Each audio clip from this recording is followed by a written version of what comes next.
Salam dəyərli izləyicilər, ödəniş edib əskərliyə getmək istəməyənlərə bir mühüm xəbəri çatdırıram. Videonu paylaşa bilərsiniz və burada üstəgəl işarəsinə vurub kanalımıza abunə olun. Deməli, dəyərli izləyicilər, ehtiyatda olan polkovnik hərbi ekspert Üzeyir Cəfərov konkretize açıqlamasında bildirib ki, hazırda qanunvericilik buna imkan vermir, amma gələcəkdə bu məsələyə baxılacaq.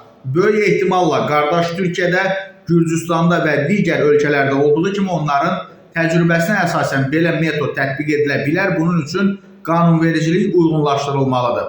Üzeyir Cəfərov qeyd edib ki, alternativ xidmət haqqında qanun uzun müddətli müzakirə olunsa da hələ yekunlaşdırılmayıb. Dini etiqadı, fiziki göstəriciləri və ya digər səbəblərlə hərbi xidmət keçə bilməyən şəxslər üçün alternativ mexanizm yaradılması həm dövlət, həm də vətəndaş baxımından faydalı olacaq. Əgər hansısa vətəndaşın müəyyən səbəbdən hərbi xidmət keçmək imkanı yoxdursa, o şəxs müəyyən ödəniş etməklə dövlət qarşısındakı borcunu başqa formada yerinə yetirmiş olacaq. Sizcə belə bir qanun qəbul olunarsa ki, ekspert bildirir ki, bu məsələ gələcəkdə baxılacaq, hansı məbləğdən söhbət getməlidir? Yəni, vətəndaş hansı məbləği ödəyərək əskərlikdən azad edilsə, bu daha ədalətli olar.